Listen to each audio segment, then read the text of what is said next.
second time this year, Colorado is facing a massive budget crisis. State budget officials released new projections Wednesday showing the current budget is suddenly more than $1 billion in the red. America, Colorado Democrats are having a complete meltdown on what they're calling a billion-dollar budget crisis. But here's what they don't want you to know. This isn't actually a budget crisis. It's a tax cut. Trump's one big beautiful bill is saving Colorado taxpayers $843 million in individual income taxes and $336 million in corporate taxes. But instead of celebrating that working families get to keep more of their money, Democrats are crying about losing their revenue. This perfectly shows how liberals think. Your money belongs to the government, not you.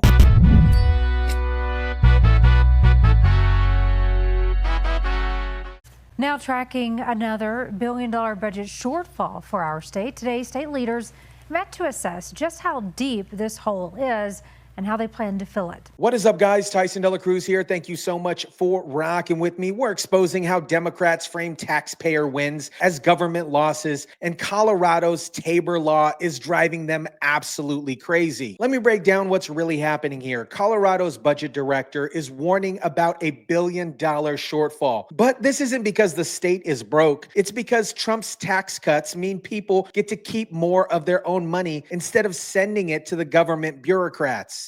Already this year, legislators were tasked with cutting more than $1 billion to balance our state's budget. And now new legislation is bringing everyone back to the drawing board. The media, of course, is framing this as a disaster. Officials say this nearly $1 billion deficit follows President Trump's new federal tax bill. What that means to you or people in Colorado is that some people may not have to pay as many taxes. Officials say this nearly $1 billion deficit follows President Trump's new federal tax bill. What that means for you is that some people may not have to pay as many taxes, specifically in overtime and tips. Wait, hold up. Some people may not have to pay as many taxes is being presented as a bad thing. This is exactly the backwards thinking that shows how Democrats view your money. They see tax relief as a problem because it means less money for them to waste on their pet projects. Here's why Colorado Democrats are really panicking. They're constrained by something called TABOR, the Taxpayers Bill of Rights, which Colorado voters approved in 1992. TABOR requires the state to balance their budget every year and limits government growth to inflation plus population growth. The Taxpayer Bill of Rights makes sure the state has a spending limit and balances their budget each year. Now, because the federal bill already went into effect this month, state leaders are worried that they're now spending money they don't have. This is brilliant. TABOR forces politicians to live within their means, just like regular families have to do. When revenue goes down, they have to cut spending instead of just raising taxes. But Democrats hate this because it limits their ability to grow government endlessly. One budget expert explained the real problem. We're not talking about next year's budget. We're talking about this year's budget. Every day this goes by, this problem gets more and more difficult. We're not talking about next year's budget. We are talking about this year's budget. Every day that goes by, this problem gets more difficult. What we're talking about here is not something we've seen in a while. Good. Government should have to adjust quickly when their revenue projections are wrong, just like businesses and families have to. Now, here's where it gets really interesting. Both parties are trying to blame each other for this crisis. Republicans say it's the fault of Democrats at the state level for overspending. Democrats say it's the fault of Republicans in Washington for cutting taxes. Colorado's current budget crisis is the fault of Democrats at the state capitol if you ask Republicans, and it's the fault of Republicans in Washington if you ask Democrats.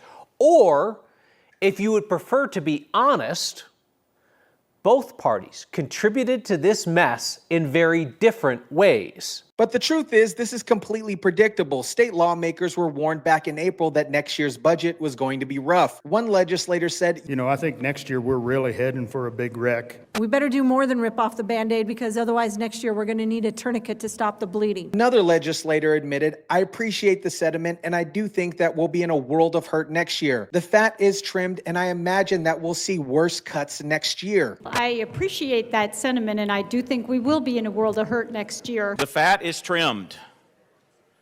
I imagine that we will see worse cuts next year. Next year, it's going to be things that really, really, really upset people because there won't be any facts. So they knew that this was coming and they did nothing to prepare. That's not a crisis. That is incompetence. Let's talk about what Colorado's government spending actually looks like. The state already projected to be at a $532 million shortfall next year, even before Trump's tax cuts. When you account for Medicaid increases, higher education costs, employment salaries, and building maintenance, they're projected to be around $1.4 billion short. Next year, the state starts $532 million short if everything costs the same next year as it does this year.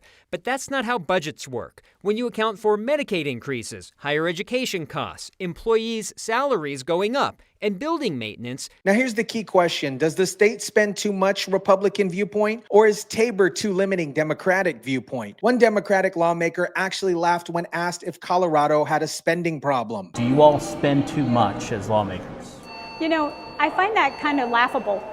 We cannot raise taxes in Colorado without asking the voters.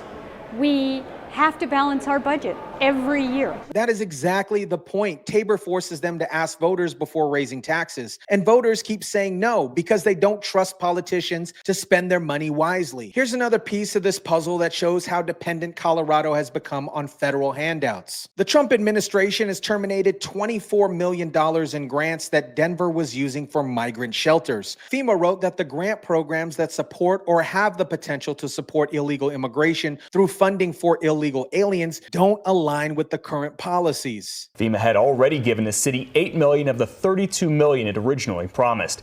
In a letter obtained by Fox 31, FEMA writes in part, quote, grant programs that support or have the potential to support illegal immigration through funding illegal activities or support for illegal aliens that is not consistent with DHS's enforcement focus do not effectuate the agency's current priorities. Denver's budget director admitted that they don't have the capacity if all the federal funding was cut. The city does not have the capacity if all of that federal funding were to go away to backfill it. And so that is another risk that we are carefully monitoring and very concerned about.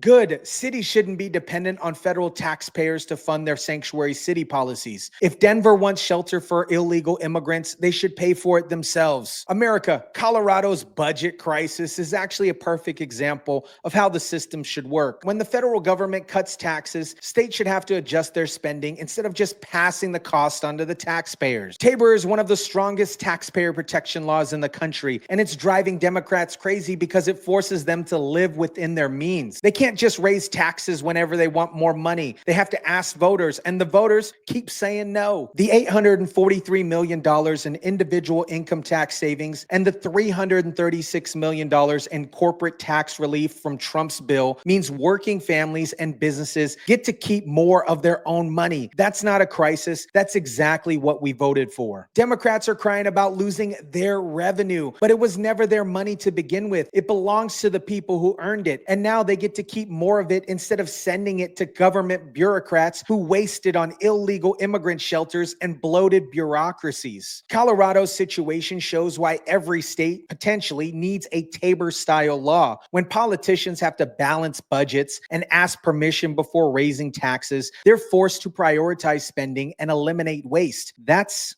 good government. I'll keep you updated as Colorado's Democrats continue to panic about taxpayers keeping their own money. And remember, when politicians call tax cuts a crisis, they're telling you exactly how they view your relationship with the government. Let me know what you think about this. Drop it down in the comment section down below. Smash the like button if you kindly would. Share, subscribe, and as always, guys, I'll catch you on the next one.